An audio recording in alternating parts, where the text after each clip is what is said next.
Salam Indonesia, selamat siang pemirsa. Kekerasan akhir-akhir ini makin merajalela. Kekerasan dalam rumah tangga juga menjadi topik yang tidak pernah ada habisnya. Berdasarkan data katakanlah ini di Komnas HAM sejak tahun 2012 menyebutkan terjadi 107 kasus kekerasan terhadap perempuan di seluruh Indonesia. Sedangkan di Rifka Anissa sepanjang 2009 hingga 2012 data kasus kekerasan yang masuk ke Rifka Anissa mencapai 1.142 kasus. Dalam satu bulan ini terdapat sekitar 300-an kasus yang sedang ditangani oleh Rifka Anissa. Sementara data di kepolisian daerah di Polda DIY juga tidak berbeda jauh, sekitar 300-an. Angka kekerasan yang akhirnya menjadi korban adalah kaum perempuan. Kenapa ini terjadi? Kenapa selalu tren ini justru meningkat? Kita akan bahas bersama. Pertama ada Direktur Pelaksana Rifka Anissa, ada Mbak Suharti. Assalamualaikum Mbak Arti. Waalaikumsalam Mas. Baik, dan yang kedua ada Ibu Wiwi Koryati, ini dari Unit Perlindungan Perempuan dan Anak Polda DIY. Selamat sore Ibu Wiwi. Selamat sore. Baik, dan pemirsa kami juga mengundang Anda untuk kita sharing bagaimana supaya kekerasan terhadap perempuan ini semakin menurun. Dan kita juga akan membahas ini menarik dengan tema 16 hari anti kekerasan terhadap perempuan bersama mewujudkan Jogja istimewa tanpa kekerasan. Baik, nanti saya tunggu di line telepon 45163 kali dan 02745173 kali. Mbak Harti, Rifka Anissa dikenal sebagai LSM yang konsen memperjuangkan perempuan. Tadi di ini data ini kan disebutkan ada sekitar 1.142 kasus. Ini trennya kira-kira semakin prihatin atau semakin gembira ya? Iya, sebetulnya kenaikan angka kasus kekerasan ini Mas itu bisa kita lihat dari dua cara pandang yang berbeda. Yang pertama adalah bahwa memang kasus itu memang meningkat, faktualnya memang meningkat. Tetapi yang kedua itu bisa kita lihat dari sisi positifnya bahwa ketika angka kasus kekerasan yang terlaporkan ke Rifka Anissa itu meningkat, itu menunjukkan adanya peningkatan kesadaran masyarakat. Karena selama ini kan kasus kekerasan terhadap perempuan, terutama kasus kekerasan dalam rumah tangga, itu masih dianggap sebagai salah satu kasus yang domainnya itu domain privat. Jadi jarang sekali untuk bisa keluar menjadi masalah publik. Tapi akhir-akhir ini semenjak Indonesia memiliki Undang-Undang PKDRT tahun 2004, maka kasus-kasus kekerasan ini memang terlihat cenderung meningkat. Dan itu tadi seperti yang saya sampaikan bahwa itu bisa kita lihat dari dua cara pandang yang berbeda itu tadi. Artinya kesadaran kaum perempuan sudah semakin membaik ya, ketika menjadi korban kekerasan laki-laki kan begitu? Iya. Kalau dari Polda, datanya apakah tidak berbeda jauh dengan pelaporan masyarakat kepada Polda gitu? Tidak berbeda jauh Bapak, karena apa? Untuk kepolisian di sini ada masyarakat yang lapor ke kepolisian, kemudian ada juga yang dari rekomendasi juga dari Rifka Anissa, juga dari Pusat Pelayanan Terpadu. Jadi kami dalam penanganan korban kekerasan ini berjejaring di Polda, baik P2 maupun Rifka Anissa. Jadi untuk kekerasan data yang ada di kami itu tidak jauh berbeda, karena yang kami tangani adalah berjejaring. Jadi apabila kasus yang ada di Polda, kami akan merujuk ke LSM untuk konseling atau P2. Karena apa? Kan ada kasus yang tidak cukup bukti. Kalau tidak cukup bukti, kita kan prinsipnya memberikan perlindungan kepada korban. Gimana korban itu merasa terlindungi. Jadi kita apabila kasus itu tidak memenuhi unsur, kita akan merujuk ke Rifka atau ke P2 untuk diadakan konseling. Yang pertama kita harus melindungi korban itu. Jangan sampai nanti dia merasa bahwa saya sebagai korban, tapi kenapa pelaku tidak mendapat hukuman. Padahal kan dari pihak kepolisian kita tidak semena-mena kalau terjadi kasus itu, oh berarti pelakunya mesti dapat dihukum. Tidak seperti itu. Kita kan harus mengumpulkan bukti. Makanya kadang masyarakat kan kenapa sih polisi lamban gitu. Kadang di situ. Makanya kita perlu berjejaring untuk memberikan konseling kepada korban bahwa dia walaupun korban nanti pelaku tidak cukup bukti untuk dilakukan hukuman, dia juga merasa terlindungi gitu. Jadi itu salah satunya. Kalau memang toh nanti kasus itu memenuhi unsur, kalaupun ingin diselesaikan itu kan delik aduan kalau kekerasan fisik. Kita bisa diselesaikan karena tujuannya apa?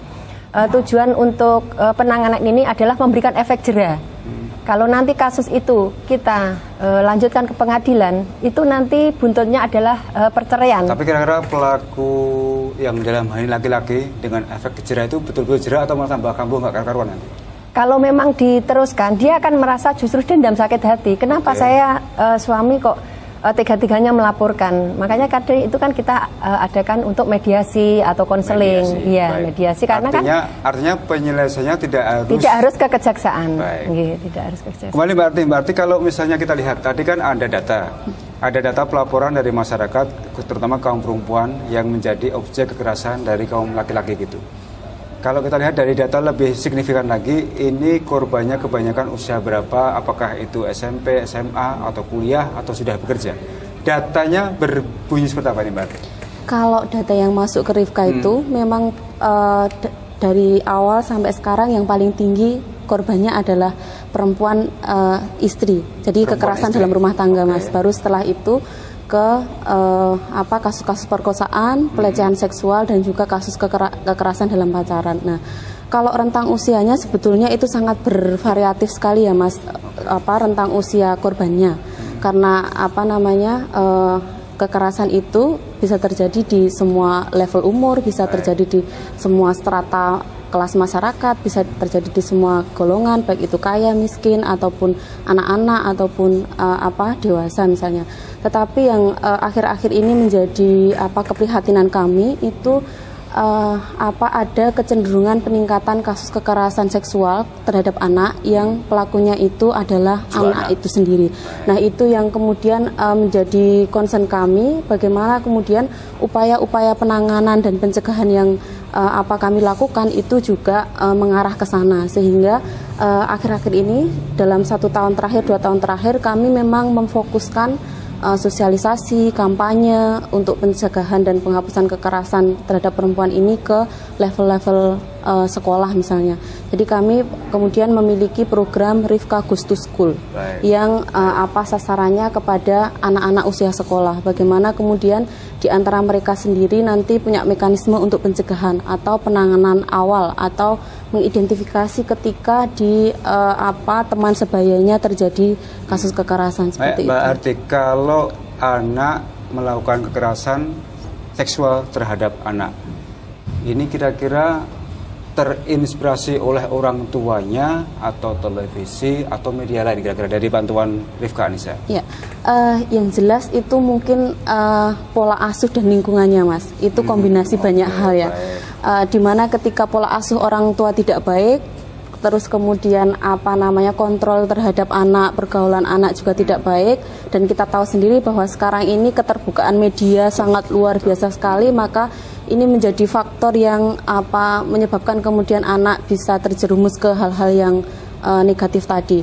Dan di lain sisi juga tentunya pola pendidikan baik di sekolah ataupun teman sebaya ini butuh juga kita kita perhatikan bagaimana sekolah kemudian memberikan metode pendidikan yang baik, terus kemudian juga bagaimana kontrol pemerintah terhadap media massa yang luar biasa ini, Mas, misalnya internet, warnet yang sekarang mudah sekali diakses di mana-mana lewat HP, lewat bilik-bilik warnet yang tertutup misalnya, itu sangat luar biasa yang menimbulkan meningkatkan tingkat kerentanan anak terhadap kasus kekerasan ini. Berarti kita putus sebentar dan pemirsa, ini makin memprihatinkan. Kekerasan perempuan dewasa juga jadi korban dari pelaku laki-laki dewasa.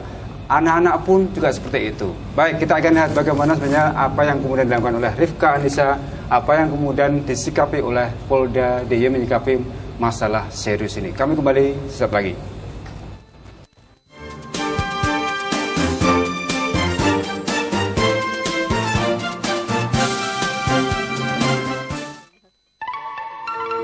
Selamat datang di dunia Warna MQ.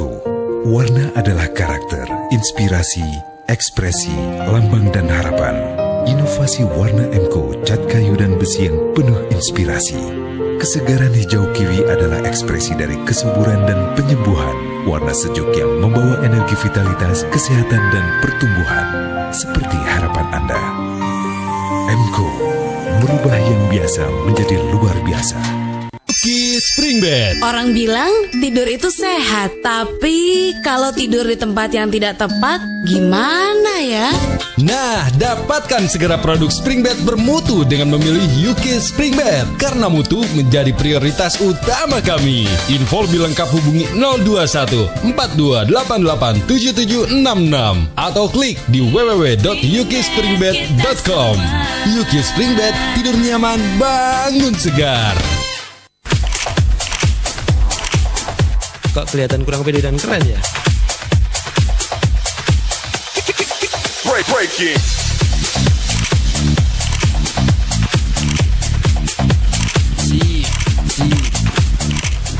Siapa bilang gaya hidup itu mahal? Setelah adanya optik modern dibuka di Jogja, kata-kata mahal itu tidak ada lagi.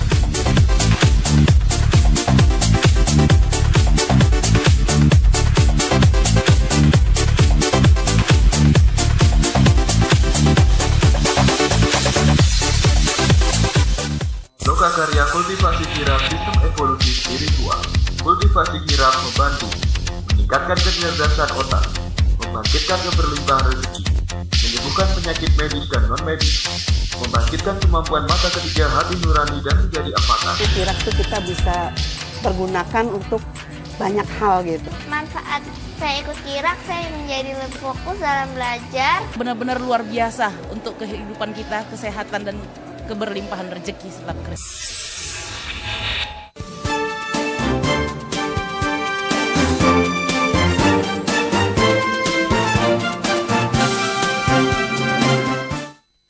Tidak hanya perempuan dewasa, anak-anak perempuan balita pun di bawah umur juga kini menjadi objek kekerasan seksual. Ini kan sangat memprihatinkan. Baik, saya tunggu Anda untuk berpartisipasi, memberikan masukan untuk acara ini bagaimana supaya tadi artinya tidak ada lagi anak-anak atau kaum perempuan yang menjadi korban kekerasan. Saya tunggu di line telepon 451666 dan 02744517 kali bagi Anda yang berada di luar Jogja. Sebelum ke Bu Wi, saya kembali Mbak Arti. Mbak Arti, kalau katakanlah ini anak ya, tadi Mbak Arti sempat kita off, anak yang menjadi korban juga korban, sementara anak sebagai pelaku juga menjadi korban. Sejauh mana sekarang langkah-langkah dari Rifa untuk mengatasi masalah ini?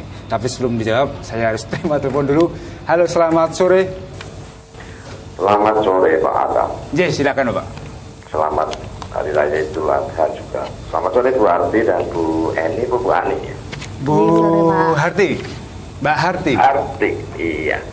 Begini ya, kekerasan KDRT ini kan menurut pengamatan saya yang sehari-hari mengikuti Pak Adam di Jogja TV ini ya, itu kan ada kekerasan sosial, kekerasan seksual, kekerasan juga fisik, bahkan juga setelah ada HP dan internet ini kekerasan kekerasan lewat media maya, itu ngancam istrinya lewat SMS. Ini kan sudah gak bisa tidur ya, aku nggak pulang, kamu brengsek misalnya gitu kan. Nah istrinya di rumah kan juga bingung. Terus juga ada kekerasan yang memang sepertinya susah diobati karena riwayat perkawinan. Riwayat perkawinan yang tidak memenuhi bobot bibit, bebek dan sebagainya. Pertanyaan saya, dengan undang-undang keistimewaan seperti tema yang diangkat sore hari ini, saya mohon Rifka Anissa LSM yang berkaitan dengan kekerasan rumah tangga ini dengan kepolisian. Kadang-kadang kemarin ada kasus saya nonton di televisi, itu yang memperkosa dan menganiaya itu di bawah umur malah didampingi bapak ibunya, tetapi yang jadi korban perkosaan malah nggak didampingi pengacara ataupun didampingi orang tuanya. Nah, ini timbangnya di situ. Mohon kiranya ada preventif dan juga promotif, tetapi ada ditangani keterpaduan. Kanisa salut yang selalu inovatif. Saya berikan acungan jempol.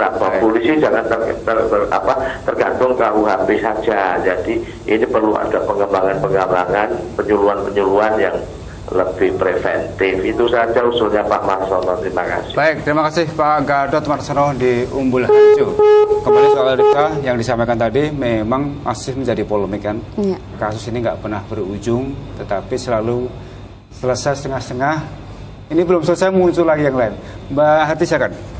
Ya, kalau yang seperti kita diskusikan tadi Mas, bahwa kami memandang ketika ada kasus kekerasan yang pelakunya juga anak, korbannya juga anak, memang dalam perspektif kami ketika seorang anak itu menjadi pelaku, maka dia juga sebetulnya adalah korban.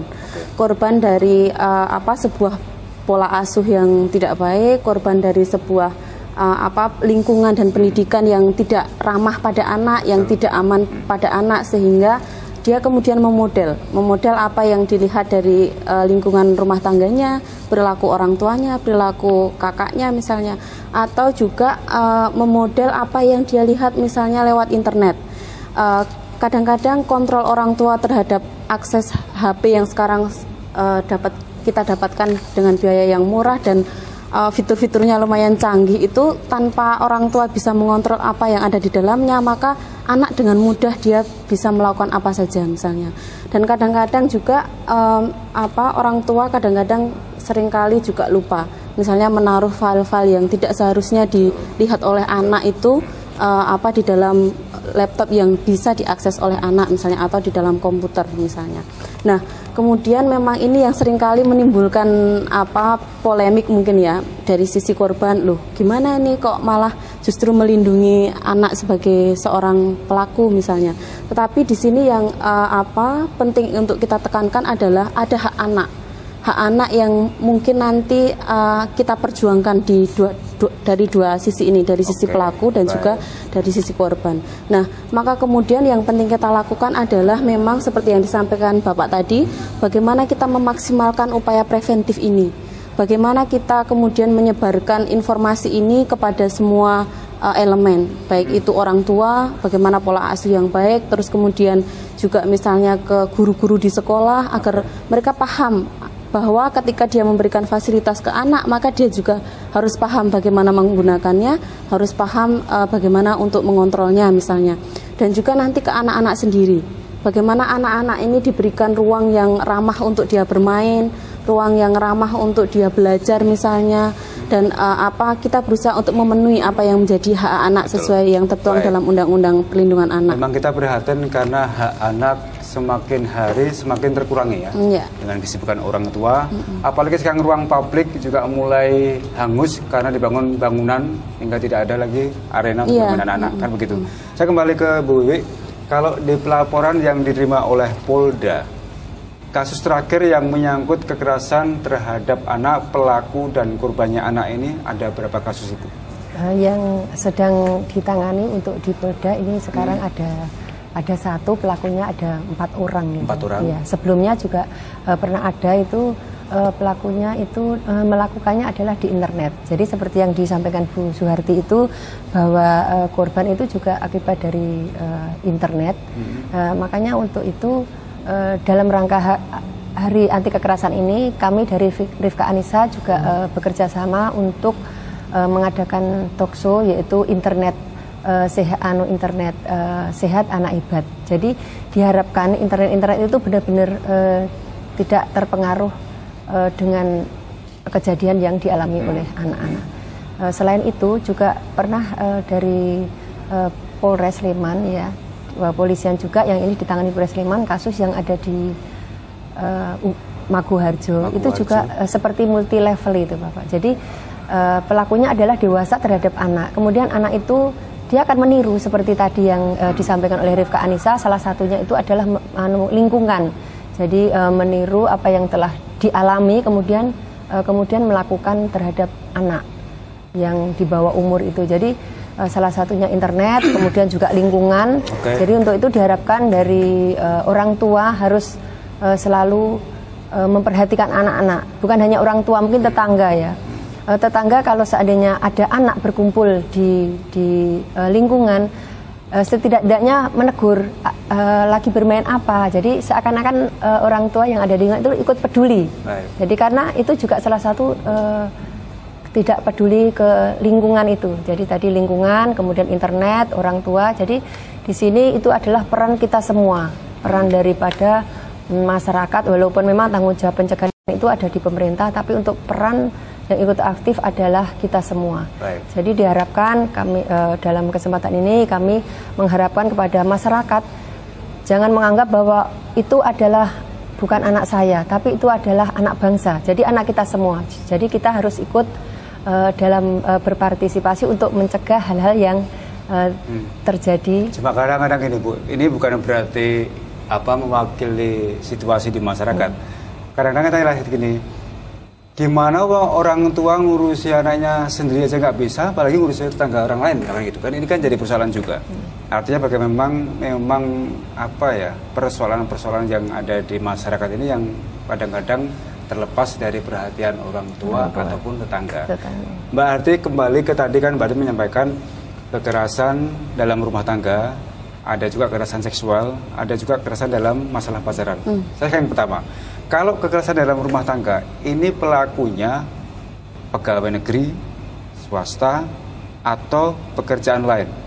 Iya, seperti yang sudah saya sampaikan tadi Mas, bahwa pelaku kekerasan itu bisa dari semua strata, bisa dari semua level pekerjaan manapun. Jadi seringkali kita memang ketika berdiskusi dengan masyarakat, misalnya kira-kira kekerasan terjadi karena apa? Oh, karena faktor ekonomi. Berarti asumsinya bahwa banyaknya terjadi kasus kekerasan itu pada golongan level menengah ke bawah, misalnya petani atau pedagang dan lain sebagainya. Tapi kenyataannya bahwa kasus yang masuk ke kami itu dari semua strata golongan, itu dari ada semua, mulai dari tukang becak, petani, misalnya dokter, PNS, TNI misalnya, ada semuanya Mas. Gitu. Baik, kalau mengenai penyebab, ini penyebabnya kira-kira apa saja sih Mbak? Iya. Apa karena memang pengaruh ekonomi atau ada faktor lain yang mendorong terjadinya kekerasan dalam rumah tangga misalkan? Kalau faktor ekonomi itu mungkin hanya sebatas pemicu saja ya Mas. Sebatas pemicu. Baik. Tetapi sebab utama terjadinya kasus kekerasan terhadap perempuan ini adalah adanya pandangan masyarakat yang masih menomorduakan perempuan, atau kita biasanya mungkin lebih mengenal adanya budaya patriarki, di mana perempuan ini menjadi orang nomor 2, menjadi kelas nomor 2, sehingga seringkali ruang-ruang bagi perempuan untuk berpartisipasi itu menjadi tidak ada. Terus kemudian seringkali perempuan masih dianggap hanya memiliki kewajiban atau hanya bisa berperan pada level-level domestik saja, menjadi ibu rumah tangga, menjadi pengasuh anak. Untuk bisa keluar itu masih sangat susah sekali. Nah, pandangan inilah yang kemudian yang menjadi faktor penyebab utama terjadinya kekerasan terhadap perempuan. Mbak Ari, saya potong dulu. Kalau kemudian itu terjadi kekerasan, ini yang memulai ketersinggungan seorang istri atau perempuan, atau ketersinggungan seorang suami atau laki-laki? Ya, biasanya yang terjadi Mas, karena kami juga melakukan intervensi untuk pelaku kekerasan, itu yang paling menonjol ketika terjadi kasus kekerasan itu adalah pada level harga diri laki-laki. Harga diri laki-laki. Nah, itu yang kemudian menjadi fokus utama ketika kami melakukan konseling pada laki-laki pelaku kekerasan. Bagaimana kemudian harga diri ini bisa kita konsep ulang seperti apa. Baik, laki-laki karena alasan harga diri, sebagian laki-laki masih melakukan kekerasan terhadap perempuan. Kita ingin lihat apa sih bentuk harga diri yang diperjuangkan oleh sebagian kaum laki-laki yang melakukan kekerasan terhadap perempuan. Kami kembali sesaat lagi.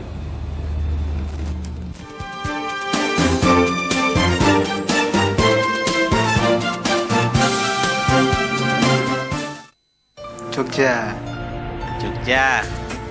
Jogja. Jogja. Jogja. Jogja. Jogja. Jogja. Jogja. Jogja. Jogja. Jogja. Nah, wong Jogja saiki macane ya Harjo, harian Jogja. Harian Jogja, Jogja tenan. Jogja. Jogja.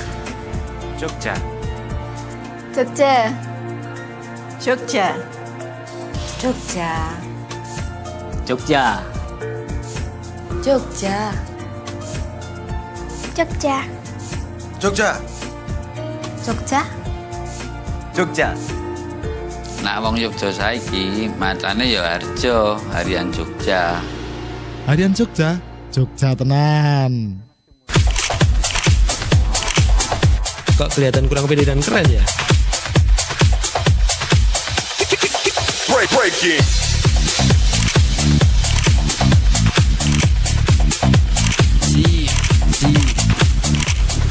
Siapa bilang gaya hidup itu mahal?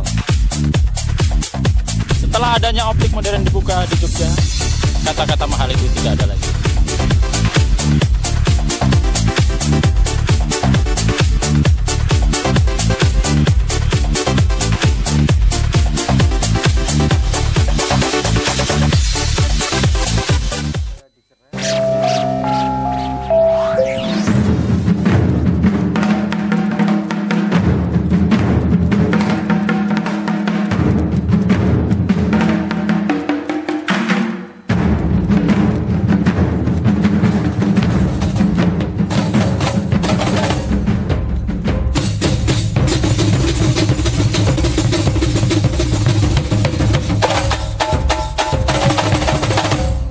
Lokakarya kultivasi kirap sistem evolusi spiritual.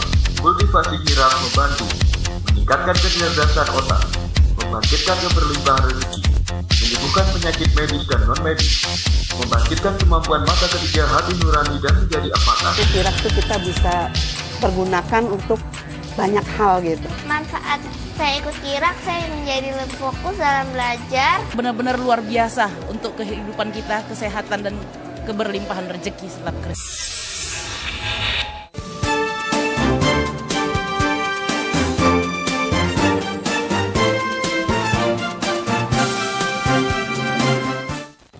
Mbak Arti tadi kan ada alasannya karena sebagian laki-laki ini mempertahankan harga diri. Harga diri ini sebagian itu apa sih, Mbak? Iya, jadi mungkin Mas sebagai seorang laki-laki selama ini dibesarkan di dalam sebuah keluarga yang menganut budaya patriarki yang luar biasa kentalnya, itu mungkin bisa merasakan ya Mas ya, bahwa laki-laki itu semenjak dari kecil sudah dididik bahwa kamu adalah seorang pemimpin, kamu adalah seorang pencari nafkah keluarga. Laki-laki itu nggak boleh cengeng, nggak boleh nangis misalnya, harus kuat karena kamu akan menjadi seorang pemimpin misalnya. Nah, ketika ternyata beban-beban yang ditempatkan pada pundak laki-laki itu di kemudian hari ketika dia tumbuh dewasa itu tidak bisa tercapai karena mungkin faktor misalnya dia harus mencari nafkah, sementara saat ini kita lihat sendiri bahwa kondisi perekonomian seperti ini, sehingga bisa saja misalnya istrinya yang justru memiliki akses yang luas terhadap perekonomian misalnya. Nah, seringkali ini yang memicu harga diri laki-lakinya, sehingga dia yang merasa punya tanggung jawab untuk sebagai pencari nafkah utama, tapi dia tidak bisa, dan itu yang memunculkan menjadi pemicu terjadinya kekerasan dalam rumah tangga misalnya. Baik, Bu Wiwi, kalau Rifka menyampaikan data tadi ya, kemudian ada yang diselesaikan mencoba melalui hukum di kepolisian misalnya. Kalau menurut pengakuan korban, ini kebanyakan laki-laki melakukan KDRT, ini bentuknya apa sih, Bu?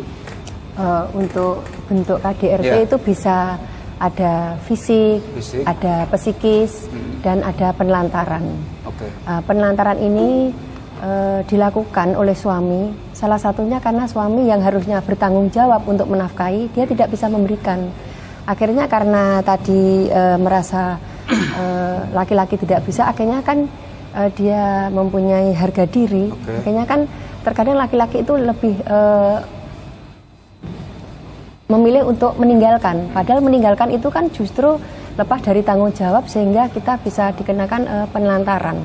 Kemudian untuk psikis ini dilakukan oleh suami terhadap istri, sehingga istri itu tidak berdaya dalam ikut dalam rumah tangga itu, karena dia menganggap bahwa saya lah yang mengambil keputusan lah, saya yang ini. Jadi istri merasa tidak berdaya. Terus kemudian untuk fisik, akhirnya juga terjadi pemukulan, kekerasan fisik.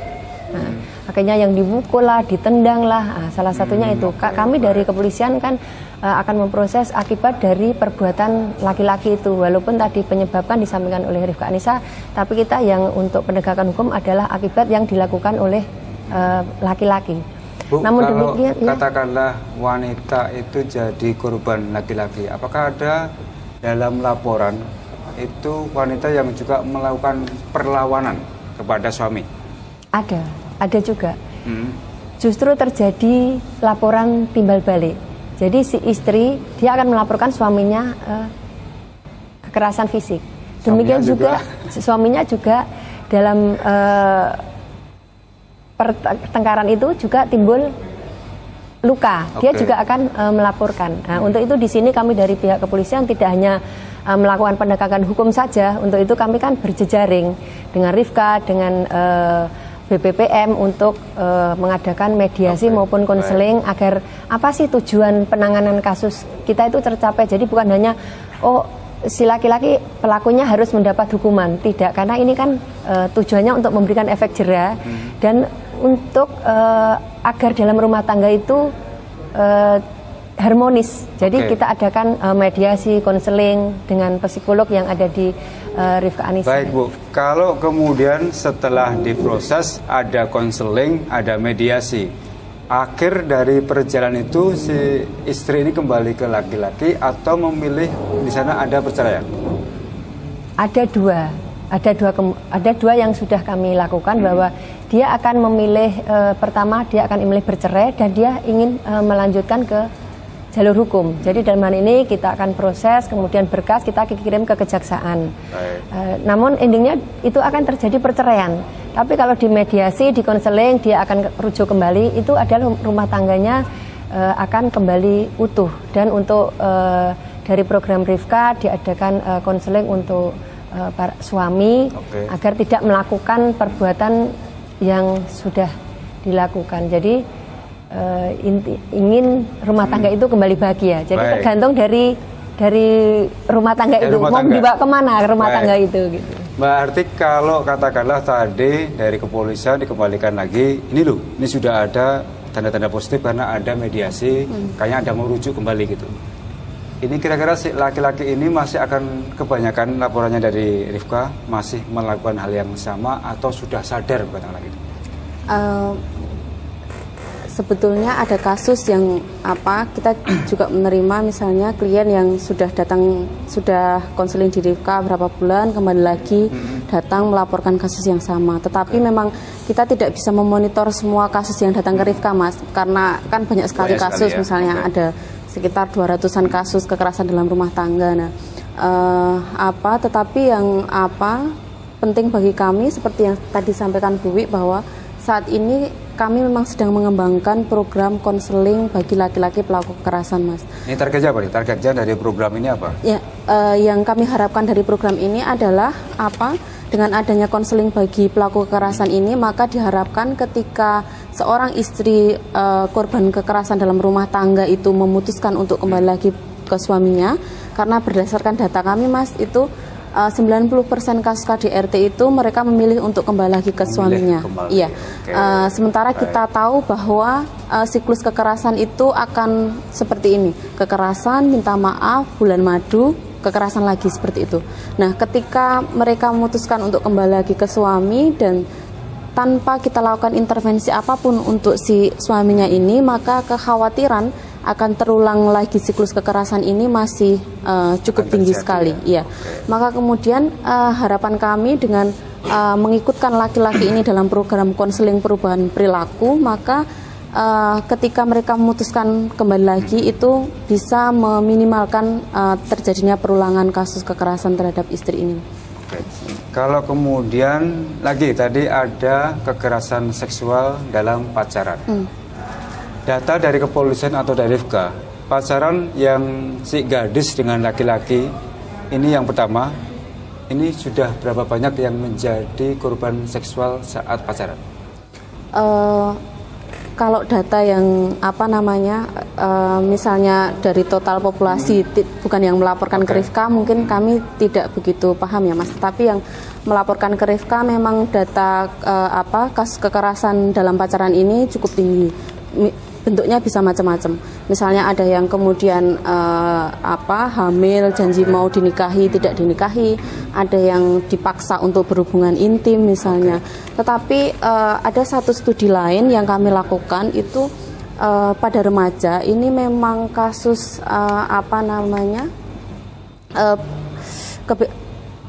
berhubungan seksual sebelum menikah pada masa pacaran ini cukup tinggi sekali, Mas. Hasil temuan kami dari beberapa FGD dengan para remaja itu rata-rata mereka melakukan hubungan seksual itu pertama kali pada rentang usia 15 tahun. Nah, pelajar SMP berarti ya, SMA ya? Sekitar SMP, SMA. Nah, ini yang juga menjadi catatan kami, keprihatinan tersendiri bahwa saat ini kebebasan seperti itu sudah luar biasa sekali. Kita terima dulu, ada penelpon. Halo, selamat sore. Selamat sore. Dengan siapa Mbak? Ini Bantul. Apa kabar Mbak Harti? Baik. Baik Mbak. Ini nih yang mau saya tanyakan. Tadi terjadi kekerasan itu kan karena terlukanya harga diri laki-laki menjadikan dia pembenaran untuk melakukan kekerasan terhadap perempuan istrinya gitu ya, atau perempuan lain di luar pernikahan. Nah ini karena saya punya banyak anak laki-laki, jadi konsep apa yang harus saya bejalkan ke lelaki-lelaki saya ini supaya kelak nggak jadi pelaku kekerasan gitu. Masa salah kalau saya memotivasi mereka supaya jadi pemimpin, harus menjadi kuat gitu. Jadi gimana gitu. Makasih. Baik, Mbak Ririn, Bu Ririn di Bantul. Silakan Mbak Arti. Iya, makasih Mbak Ririn. Jadi sebetulnya yang pertanyaan bagus tadi ya, bahwa beliau memiliki anak laki-laki, terus bagaimana kemudian saya harus mendidiknya. Sementara saya juga berkeinginan nih kelak hari dia juga bisa menjadi pemimpin. Nah, mungkin yang bisa kita sampaikan kepada anak-anak kita bahwa sebetulnya antara perempuan dan laki-laki ini sama. Nah, yang seringkali kita sampaikan ke anak-anak kita kan bahwa yang akan menjadi pemimpin itu hanya laki-laki saja. Sementara perempuan itu ya tugasnya cuma misalnya dapur, sumur, kasur. Nah, konsep ini yang mungkin harus kita kita rombak, bahwa menjadi pemimpin, menjadi pencari nafkah, menjadi orang yang tegas, kuat, menjadi orang yang rasional dan lain sebagainya itu bisa dilakukan oleh semua jenis kelamin, baik itu perempuan maupun laki-laki. Dan yang paling penting di sini adalah bagaimana mengajarkan pada anak-anak kita, baik itu laki-laki maupun perempuan, untuk saling menghargai satu sama lain, menghargai bahwa orang di sekitar kita itu juga memiliki hak yang sama dengan kita misalnya. Bu Wiwi, kalau yang ada di Polda, tadi saya masih menyambung soal kekerasan dalam pacaran ya. Ada berapa kasus yang akhirnya masuk ke wilayah kejaksaan? Untuk anak, karena anak ini adalah istilahnya bukan korban ya. Anak itu baik korban, pelaku maupun saksi itu adalah anak yang berhadapan dengan hukum. Jadi di sini kami meminimalisir untuk anak itu sampai ke kejaksaan, walaupun kita bisa memprosesnya sampai ke kejaksaan. Yang contoh yang di Maguwarjo itu sudah dikirim ke kejaksaan untuk anak. Terus ini sekarang juga masih ada penanganan kasus itu kasus berpacaran terhadap anak. Kami masih memediasi sebenarnya, kalau memang itu bisa, nanti kita akan selesaikan, tapi penegakan hukum kita tetap untuk melakukan tahap-tahapan penegakan hukum itu, baik melakukan penyelidikan, penyidikan maupun pemeriksaan terhadap saksi maupun korban yang kami terima di Polda. Ketidakpuasan kebanyakan dari orang tua wanita si gadis ini, atau dari gadis yang tidak puas karena diperlakukan oleh pacarnya, Ibu? Dari keluarga, Dari keluarga. Iya, dari keluarga korban dia merasa bahwa anak saya sudah diperlakukan seperti ini, dia ingin untuk pelaku ini mendapatkan hukuman yang setimpal. Tapi hubungan antara orang tua si gadis dengan pria ini jadi bagus atau malah jadi tambah karuan nih?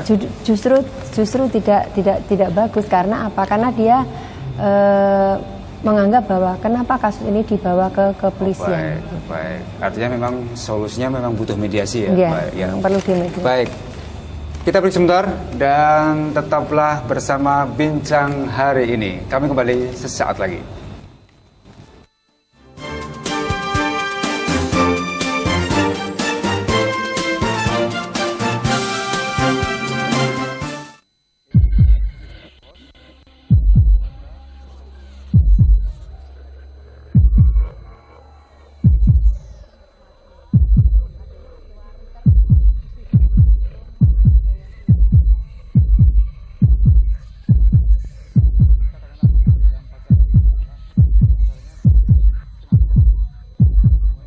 Ambiien bikin tak duduk, minum.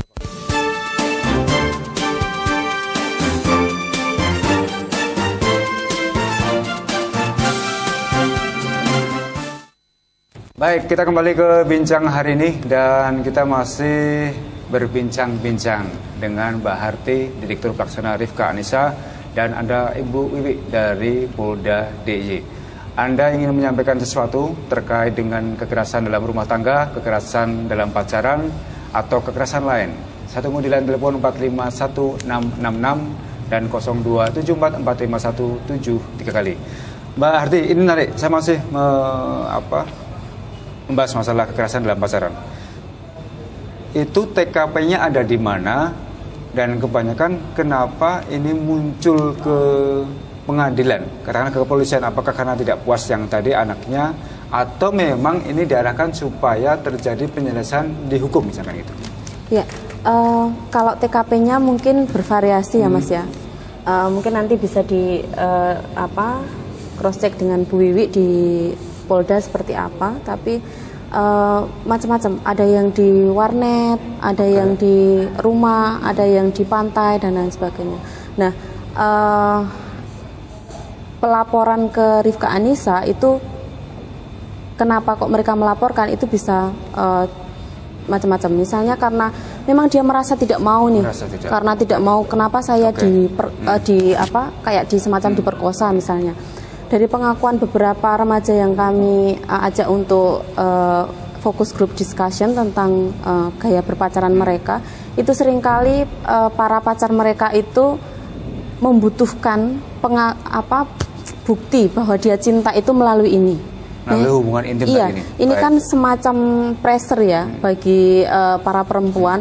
Oh, kalau nanti saya tidak melakukan, nanti saya ditinggal. Padahal saya cinta sekali misalnya. Itu betul-betul keluar dari pengakuan para cowok-cowok waktu kita diskusi dengan beberapa cowok. Bagaimana cara kalian mengajak pacar kalian misalnya untuk berhubungan intim? Oh, kita menanyakan begini, kamu cinta nggak sama aku? Kalau kamu cinta ya buktikan cintamu. Kalau nggak cinta nanti gimana? Cowokmu ya tinggal mbak, seperti itu. Nah itu yang seringkali statement-statement seperti itu bisa keluar dari para cowok-cowok ini juga karena ini mas, peer group mereka. Jadi seringkali di antara teman-teman cowok itu sering terjadi bercandaan atau gojekan misalnya. Seperti itu juga. Misalnya begini, pacarmu sudah kamu apakan? Belum tak apa-apakan? Wah ralanang misalnya. Nah hal-hal seperti itu yang seringkali memicu para laki-laki ini untuk membuktikan kejantanannya. Oh saya berarti jantan kalau sudah bisa memerawani pacar saya misalnya. Nah itu yang kami temukan dari perbincangan dengan para remaja ini. Dan TKP-nya kalau mereka mengaku ya bisa macam-macam mas, bisa ada yang di pantai, bisa ada yang di rumah ketika rumahnya sepi, bisa ada yang di warnet. Karena kemarin kami juga diskusi di Rifka dengan Polda dan dengan beberapa teman-teman soal warnet ini. Itu ada temuan ternyata ada warnet yang memang menyediakan sengaja di konsep senyaman mungkin. Ada sofanya misalnya, ada biliknya dikunci rapat misalnya. Itu kan sangat berbahaya sekali untuk para remaja ini untuk bisa melakukan apa saja. Dan ada juga perbincangan dengan teman penjaga warnet dari diskusi di komunitas itu mereka sering misalnya menemukan kayak kondom atau alat kontrasepsi berjajaran di mana-mana misalnya. Nah, itu yang menjadi keprihatinan kami, miris. Baik, Bu Iwi, ini laporan testimoni korban yang disampaikan kepada Rifka yang akhirnya kita prihatin, Ibu. Apa yang kemudian akan dilakukan Polda? Warnet, apakah terus akan dioperasi atau akan dibiarkan kayak Ibu? Kita dalam rangka Hari Anti Kekerasan Terhadap Perempuan dan Anak bekerja sama dengan Rifka Anissa, kita akan mengadakan talkshow masalah internet sehat dan sehingga anak hebat. Nanti kami akan bekerja sama dengan psikolog, terus kemudian juga ada pengusaha warnet. Jadi apa sih langkah-langkah yang akan dilakukan dalam rangka untuk mencegah terjadinya perkosaan maupun pencabulan yang dilakukan oleh anak di warnet. Jadi sehingga diharapkan untuk pengusaha-pengusaha warnet juga memperhatikan warnet itu sehat sehingga menjadi anak-anak yang terdidik, hebat dan tidak melakukan di tempat-tempat warnet. Kita itu khawatir, Bu, warnet yang di sana harusnya menjadi media pencerdasan, mengolah teknologi malah jadi tempat mesum. Ini kan juga kita prihatin, memang Bu, ya? Seperti itu kenyataannya. Untuk itu kami bekerja sama dengan Rifka. Nanti kita akan mengadakan talkshow dengan psikolog maupun pengusaha warnet untuk mengadakan talkshow. Itu kapan? Rencana talkshow ini kapan, Ibu? Rencananya 4 Desember. 4 Desember ya? 4 Desember di Mandala Bakti Wanita Tama. Baik, pemirsa, ini sebenarnya ada informasi menarik. Ini dalam rangkaian 16 hari anti kekerasan terhadap perempuan. Ini akan dilakukan tanggal 25 November sampai 20 Desember. Mbak Harti, ini rangkaian acaranya apa saja nih kira-kira? Iya, dalam rangka peringatan Hari Anti Kekerasan ini kami memang bekerja sama dengan Polda DIY, Mas. Kebetulan Polda DIY pas tahun ini ada instruksi dari Polri ya, Bu, ya, dari Mabes Polri untuk memperingati 16 hari anti kekerasan ini. Nah, ada beberapa kegiatan yang nanti akan kami lakukan. Salah satunya yang sudah disebutkan Bu Wi tadi, nanti kita akan melakukan talk show terkait dengan isu warnet ini tanggal 4 Desember di Mandala Bakti Wanita Tama. Terus yang lain itu kita punya Rifka Goes to School. Sasarannya juga remaja-remaja, Mas. Nanti kita akan melakukan di 5 kabupaten kota, baik di Bantul, Gunung Kidul, Kulon Progo, Sleman dan juga kota. Tetapi kami hanya memilih beberapa sekolah saja. Nah, itu akan dilakukan dari rentang tanggal 20 November sampai 10 Desember yang untuk Rifka Goes to School ini. Dan yang lain nanti di puncak acaranya kita akan ada pentas budaya, tetapi untuk tempatnya kita masih tentatif, masih mencari, tapi rencananya akan kita lakukan tanggal 8 Desember. Nanti dari Polda mungkin ada agenda juga di antara kegiatan itu untuk menyebarkan pin maupun pamflet atau leaflet. Baik. Acara ini menarik, ini kan terbuka untuk umum ya? Iya, Mas. Ya, ini acara terbuka untuk umum. Silahkan dikunjungi, diikuti. Ini terutama untuk anak-anak muda ini ya, anak-anak muda. Acaranya di Gedung Mandala Bakti Wanita Tama, Jalan Laksda Adi Sucipto, tanggal 25 November, 4 Desember sampai tanggal 4 sampai 10 Desember ya? Kalau rangkaiannya 25 Desember sampai 10 Desember, tapi yang untuk talkshow-nya rencananya tanggal 4. Talkshow-nya tanggal 4 Desember 2012. Datang, jangan sampai ketinggalan, kan gitu bahasanya ya. Baik, kembali sekarang ke masalah yang tadi, ini agak penting. Lantas bagaimana sekarang solusinya nih Mbak Harti, supaya tidak ada lagi kekerasan dalam rumah tangga, gadis saat pacaran juga aman. Ini tipsnya sekarang seperti apa? Iya. Yang kami lakukan mungkin kita selain untuk melakukan pendampingan kasus ya Mas ya, tetapi kita juga akan lebih memperbesar upaya untuk preventif tadi seperti yang disampaikan Bu Wiwi melalui banyak kampanye, sosialisasi, diskusi-diskusi dengan para remaja misalnya, melalui leaflet, siaran TV, siaran radio misalnya. Yang lain juga kami memiliki beberapa komunitas-komunitas anak-anak yang kita harapkan nanti dia bisa menjadi peer educator bagi teman-teman sebayanya untuk lebih memperluas kampanye tentang isu ini, tentang anti kekerasan terhadap perempuan ini. Dan yang lain sebetulnya bagi para orang tua, tipsnya mungkin bagi para orang tua perlu melek teknologi sehingga tahu betul apa yang saat ini sedang dibaca oleh anaknya, yang sedang dipegang oleh anaknya. Dan harapan saya sebetulnya bagi pemerintah dan juga bagi pengusaha warnet itu bagaimana kita bersama-sama untuk menciptakan ruang yang sehat dan ramah bagi anak-anak kita, Mas, karena anak-anak ini kan generasi bangsa ke depan, sehingga ketika lingkungan mereka sudah tidak sehat, nanti bisa kita bayangkan bagaimana masa depan bangsa ini ke depan. Itu mungkin yang kami harapkan, peran serta masyarakat, pemerintah, orang tua dan pendidik dan juga kita semua anak-anak juga untuk bareng-bareng untuk bergerak bersama agar apa yang bisa kita lakukan ini bisa saling golong-gilik, bisa lebih meluas, bisa lebih efektif sehingga tujuan kita untuk penghapusan kekerasan terhadap perempuan ini bisa tercapai. Memang pemirsa, hidup itu indah kalau tanpa kekerasan gitu ya. Semakin indah, semakin nyaman. Dari kepolisian Ibu, apa yang akan dilakukan kepada masyarakat untuk lebih meminimalkan terjadinya kekerasan dalam bentuk apapun di masyarakat? Yang pertama yang perlu kami lakukan adalah sosialisasi. Jadi sosialisasi masalah undang-undang. Jadi masyarakat harus tahu bahwa sekarang sudah ada undang-undang PKDRT. Jadi kami harapkan dengan adanya sosialisasi ini masyarakat itu bisa berperan. Apa sih peran masyarakat di sini dalam untuk undang-undang KDRT ini? Pertama yaitu mencegah. Apabila akan terjadi KDRT itu masyarakat bisa mencegah. Walaupun terkadang memang terkendala, wah ini kan rumah tangga sendiri, rumah tangga saya ini, kenapa kamu ikut campur? Tapi dengan adanya undang-undang ini, orang akan menyadari bahwa itu adalah tanggung jawab kita semua. Pertama mencegah, kemudian setelah apabila terjadi, kita juga melindungi korban, jangan sampai lebih parah lagi. Apabila sudah terjadi, kita memberikan pertolongan darurat. Kalau memang perlu, kalau memang luka, kita bisa membawa ke rumah sakit. Jadi kita harus mensosialisasikan apa sih tanggung jawab masyarakat dalam hal ini yang semampunya.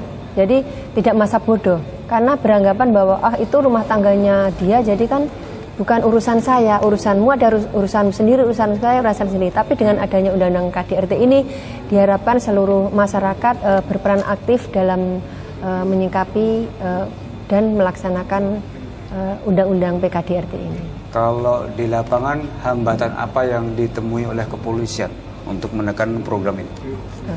Kami bekerja sama dengan BPPM ya. Memang banyak yang menyampaikan bahwa tidak segampang itu, Bu, ya. Tapi memang kita harus pelan-pelan, bahwa kita harus tetap mensosialisasikan kita bahwa yang dilakukan itu adalah melanggar undang-undang. Jadi mau tidak mau kita harus berani mengambil tindakan.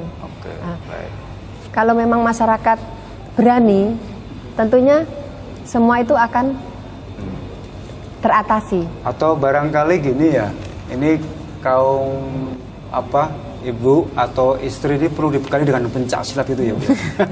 Enggak juga seperti itu, Mas. Baik, terakhir Mbak Arti, waktu kita udah hampir mendekati purna, apa pesan terakhir yang mau disampaikan kepada masyarakat? Ya, yang jelas kepada para masyarakat, yang pertama kita perlu mengenali apa saja sebetulnya yang dimaksud kekerasan terhadap perempuan. Dan ketika kita mengenali, kita tahu bahwa ini adalah sebuah kekerasan, maka yang kedua yang harus kita lakukan adalah bagaimana kemudian menangani ini. Menangani dalam artian menangani bisa secara psikologisnya, bisa medisnya jika ada luka-lukanya, atau bisa secara hukumnya. Dan mungkin yang paling penting adalah bagaimana kita semua, masyarakat, pemerintah, LSM maupun akademisi bisa saling bahu-membahu sehingga bisa membangun sinergisitas antar elemen ini sehingga gerakannya tidak terkotak-kotak misalnya, Mas. Saat ini apa yang kami lakukan dengan Polda misalnya adalah salah satu wujud bahwa bersama ini bisa harapannya bisa mewujudkan Jogja istimewa tanpa kekerasan itu tadi. Baik, pemirsa, mari kita dukung. Mari kita bantu Rifka Anissa dan kepolisian untuk meminimalkan terjadinya kekerasan dalam rumah tangga, kekerasan dalam bentuk apapun yang ini menimpa kaum perempuan atau termasuk juga menimpa kaum laki-laki. Baik, terima kasih atas kebersamaan Anda. Saya Azam Sogadam, selamat sore, salam Indonesia. Mari, matur.